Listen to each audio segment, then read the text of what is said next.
पापा रहने दो, तुम्हें पता है ना आज मेरा दिमाग खराब है, नहीं मुझे नहीं जाना। क्या बोलूं? तुम्हें तो लगता है ना कि मुझे जो लगता है, वो जो मुझे लगता है वो एक्चुअली वो ही होता है, वो ही होता है, वो ही बात है। ये वाला शॉल अंशु के पापा आपने दिलाया था उस वाली शादी के साथ। नहीं, गीता दीदी को ये भी सेम ही लेना था, सेम ही लेना था। उसी वाली शॉप से जाके, उसी वाले भैया से जाके बात करी, उसी से जा, क्योंकि मेरी तो कोई वैल्यू नहीं है, मैं तो कुछ हुई नहीं इस घर में, गीता दीदी है सब कुछ। ठीक है, मैं मानती हूँ कि वो मेरी जेठानी है, वो मुझसे पहले आई थी, ठीक है, बट वो मेरी सास बनने की कोशिश ना करें। अंशु के पापा उनको समझा देना आज। हाँ ठीक है, मैं बोलती हूँ तो तुमको लगता है कि मैं बोलती हूँ, ठीक है, तो मेरी तो कोई वैल्यू ही नहीं है, ठीक है, मैं तो कुछ बोलती ही नहीं हूँ।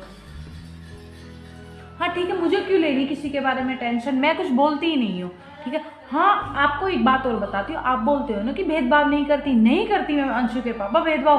तुम्हें पता है वो बादाम लेके आए थे, बादाम, कसम खा के कह रही हूँ, अंशु की कसम मैं खा के कह रही हूँ, अंशु के पापा वो मैंने ड्रॉल में रखे थे ऊपर वाले में, और ऐसे गई दीदी चटाचट चटाचट चटाचट। इतनी तो तुम्हें पता है ना अंशु के पापा, आप घर में कुछ भी चीज़ लेके आते हो तो मैं सब में मिल बांट के, मम्मी जी, पापा जी, दीदी, भाई साहब, सब में मिल बांट के खाती हूँ। पर तुम्हें पता है गीता दीदी के बादाम आए थे और वो ऐसे ड्रॉल में दुबका के ऐसे चटाचट चटा, मैं पहुंची तो ऐसे एकदम सहम गई। मैंने बोला दीदी क्या?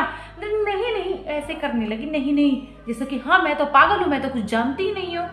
उसके मायके से कल मायके वाले आए थे और वो सोन पापड़ी लेकर ऐसे पूरे मोहल्ले में घूम घूम के मेरे मायके से सोन पापड़ी आई है। सोन पापड़ी तो है ना कि सोने की पापड़ी, और बाई चांस मेरे मायके से कुछ आ जाए ना तो उसका तो एम ही कुछ भी नहीं है, मेरा तो कुछ भी नहीं है। नहीं खाना मुझे, खाना आप ही खा लो। तुम्हें एक बात और, मैं एक,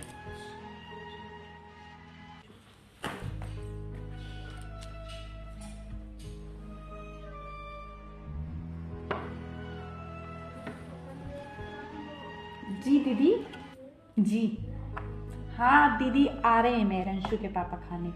जी दीदी, जी आ रहे हैं। देखा देखा देखा, मैं जानती थी जरूर हमारे ही, मैं जानती थी इसको।